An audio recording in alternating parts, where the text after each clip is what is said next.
For voters that aren't familiar with you, just tell me a little bit about yourself, who you are, and what some of your big campaign platforms are. Well, I'm a small business owner. I run a respite care service. Your home is our home, so I take care of my seniors and our veterans in our community. I started running from, my first campaign was in 2021. I ran for city council in Ward 9, not because of George Floyd. I had a friend named Justine Damon. She was shot and killed by Officer Noor. I watched her trial, spoke to her father, and I was devastated because I have a background in criminal justice, and I thought that was the window where police reform was going to be happening. It did not. I watched her story get silenced. Everyone knows about George Floyd, but no one really remembers. You got to trigger her story, and I really felt, as a woman, I was devastated because she was accidentally killed, and no one remembers her at all. So that I started running for city council. My platform in 2021 is still the same platform I'm using in 2025. So it's really, really interesting. A lot of people didn't hear me in 2021. Everyone was focused on George Floyd. So during George Floyd's trial, what happened was Justine's family had to be flown here again and told that the person who shot and killed his daughter was going to be shortly released and not serving the rest of the time. I was devastated, and her father made a statement saying, I hope somebody in Minneapolis cares enough to speak for our daughter's life. And that just hit me by surprise. And I already ran in 2021, but I needed to make sure that her life was remembered. So I chose to run for mayor.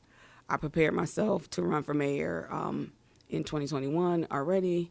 I connected with Our Revolution in Washington, D.C. They trained me with different organizations. So I did 2 months in Washington, D.C., 2 months in Milwaukee, 2 months in Las Vegas, Nevada, and a week and a half in Detroit, Michigan, and a week and a half in one more state, Texas, Houston, Texas.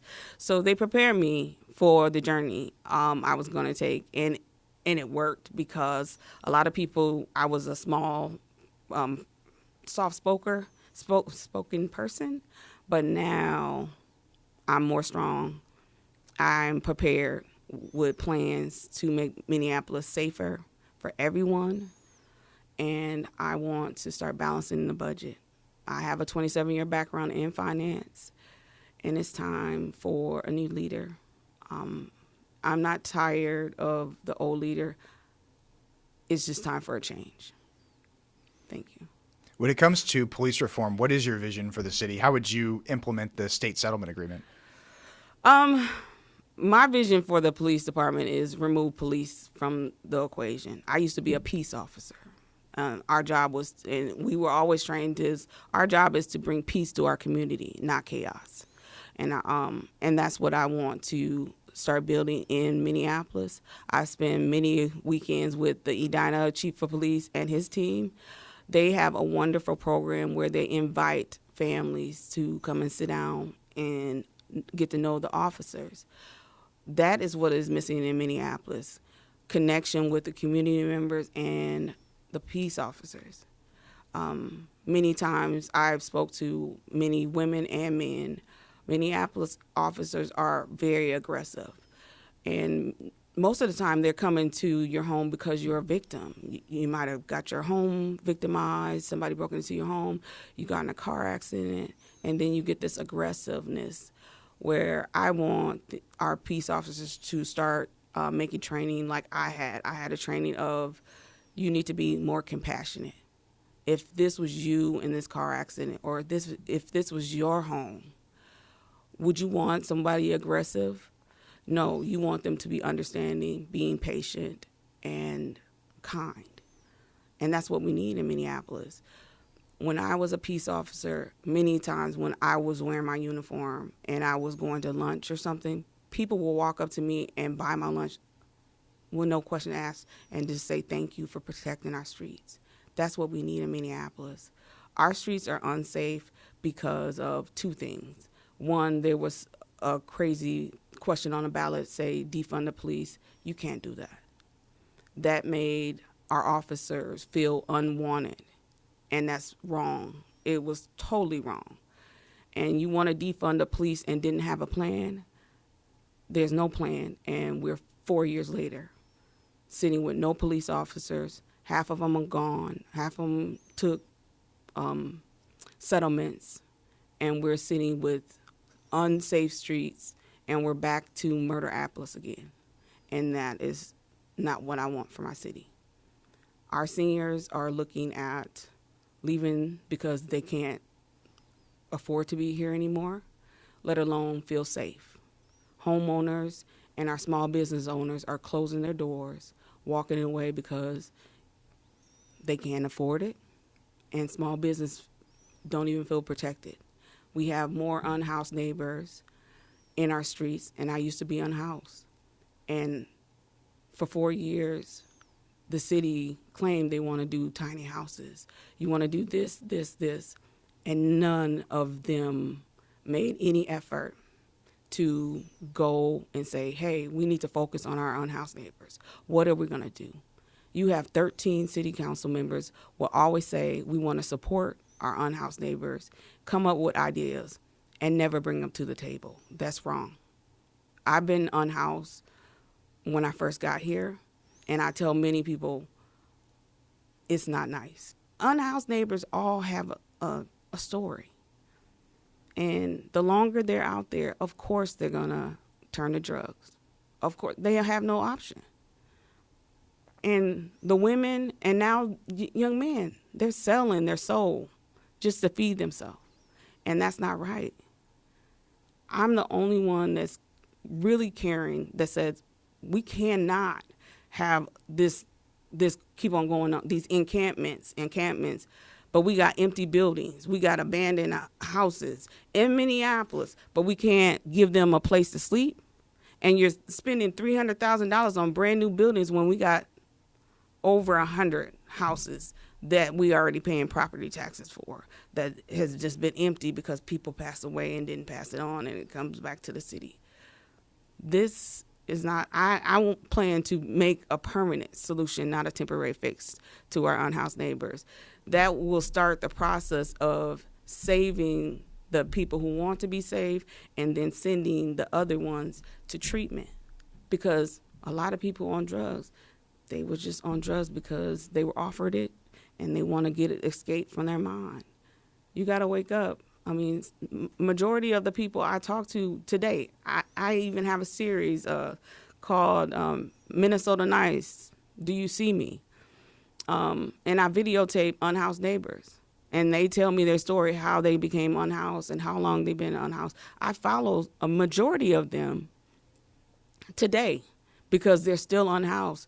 And many of those encampments that get swept, they lose their cell phones, which is connected to a social worker. Then they have to get a new cell phone and then track down the social worker where they don't even know the social worker's name.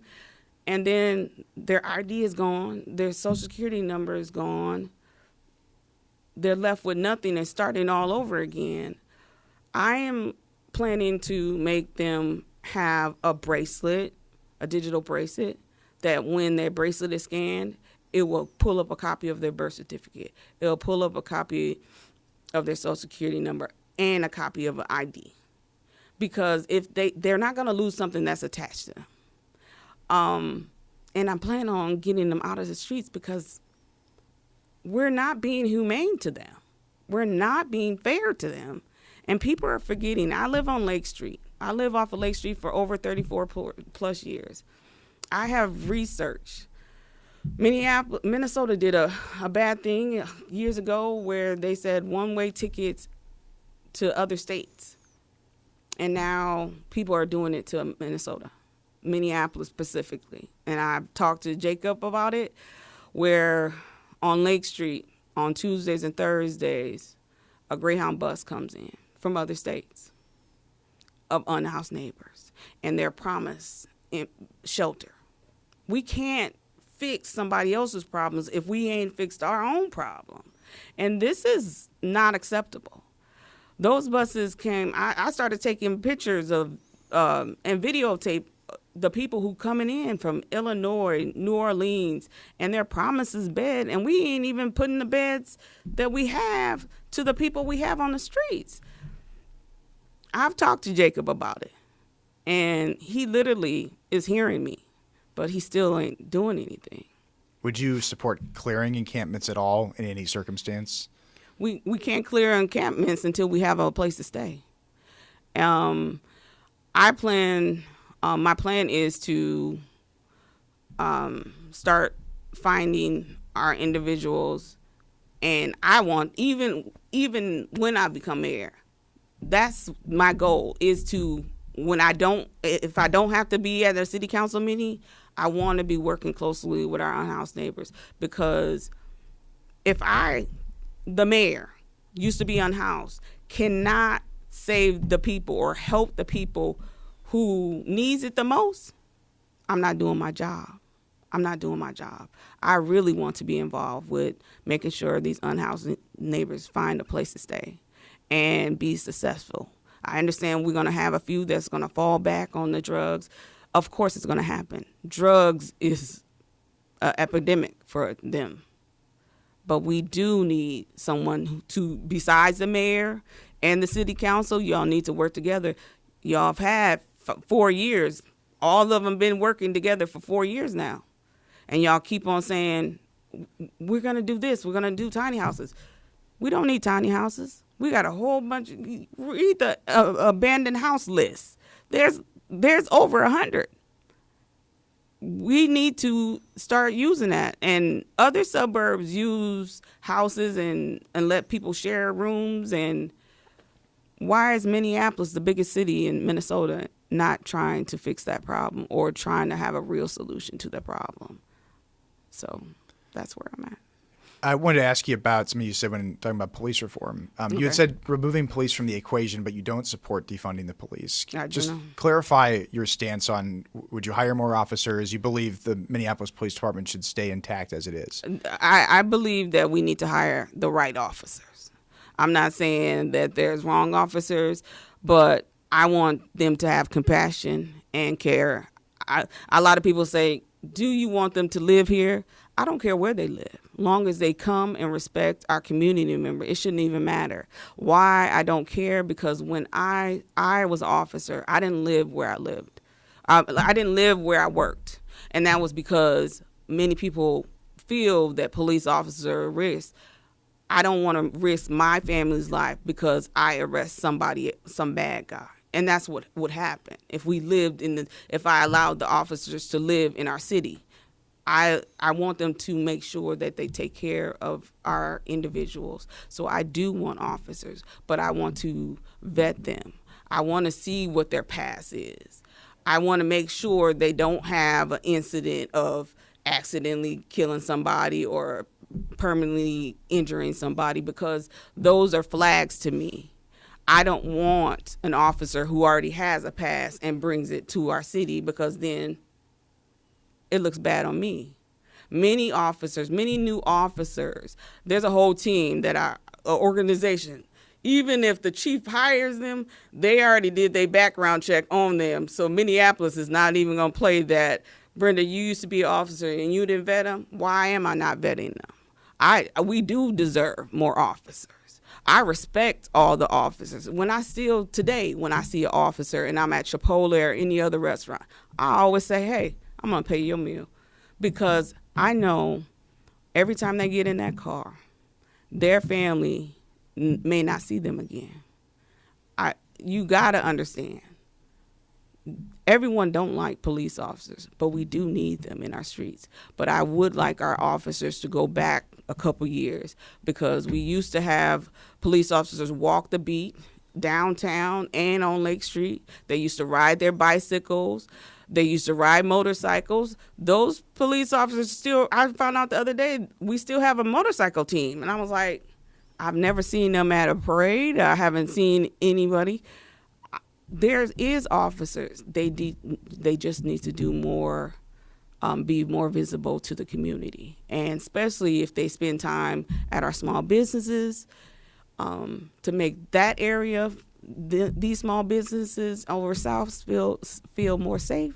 That's what I want, because we can't hide our police officers. We need to the community needs to make adjustment and start embracing our police officers, because without them, we're not going to be safe.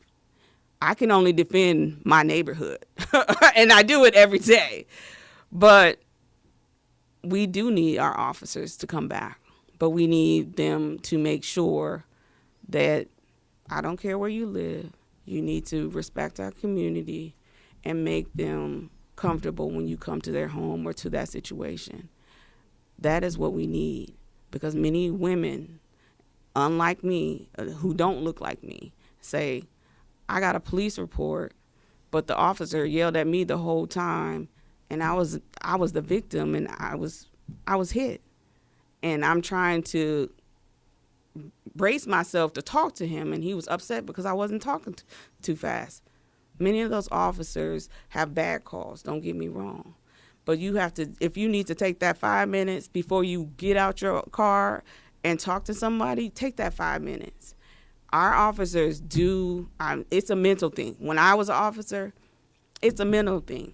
They do need to take days off. I don't want to see a whole bunch of overtime, because just like I'm running for office, I'm tired. You should be tired too. I know a lot of officers, when they go through relationships and they're getting a divorce, they work back to back. I don't want to see that. If I see that, if I catch you doing overtime, then there's a problem. Because either A, you don't want to go home, or B, there's a mental problem. Because nobody should want to work back to back 80 hours a day. That's unacceptable for me. There's a problem. I want that checked. You need a break. And if that means I got to suspend you so you can take a day off, I'm going to suspend you for 2 days. It's being a peace officer, it's mental and physical, because you got to worry about your mental every day, dealing with the community, but you also physical, because sometimes you got to run. So, but I do support our police department. You mentioned balancing the budget and your background in finance. Why should voters trust somebody that hasn't held elected office to run a city budget? Great question. I intentionally did not ask to be endorsed by anyone besides community members and small businesses. Now, there's small business owners and community members that support me. If I don't have any endorsement, then I have nobody to answer to besides the community members and the small business owners. I have no problem, and because I've been unhoused, I'm the cheapest person. I have more money in the savings, and I pretend that I'm broke every day. You should trust me, because I don't like to give money out. So, and I'm not going to always agree to something that we can say, oh, we can give this person $300,000. Why am I giving one person $300 or one organization $300,000 when I can split it with 3 businesses evenly? So. You're obviously going up against a slate of candidates that are either in elected office or have endorsements or have resources. Why do this? Why make the run for mayor? Because people forget their first leader was a woman. A woman pushed you out, guided you out of her body. A woman took you by your hands and taught you your first step. A woman taught you your first words. And first of all, most of a woman taught you to say mommy first. So a woman has always been the first leader of everything. I don't mind if there was a man that I'm running against that I would stand behind, I definitely would have stepped back. But there's not. Mr. Davis is a strong candidate. Of course, he will be on my ballot, third. But but the other candidates, I have no hope for them. Jacob, I supported him when he was a city council. I think, like I tell everybody, I'm not a politician, But I know that the longer you be a politician in that same spot, you get corrupted. And Jacob was a great city councilman. And I've never said, well, okay, I can't say I never said anything bad about him. But as a city council person, he was. I mean, he was a discrimination lawyer. So he would have represented me kudos to him. But the longer he got in office, I, as a community member, see all the money that is not spoken about and given to community members to gatekeep other community members, especially the Black community members. And they're not helping us. They're hindering our growth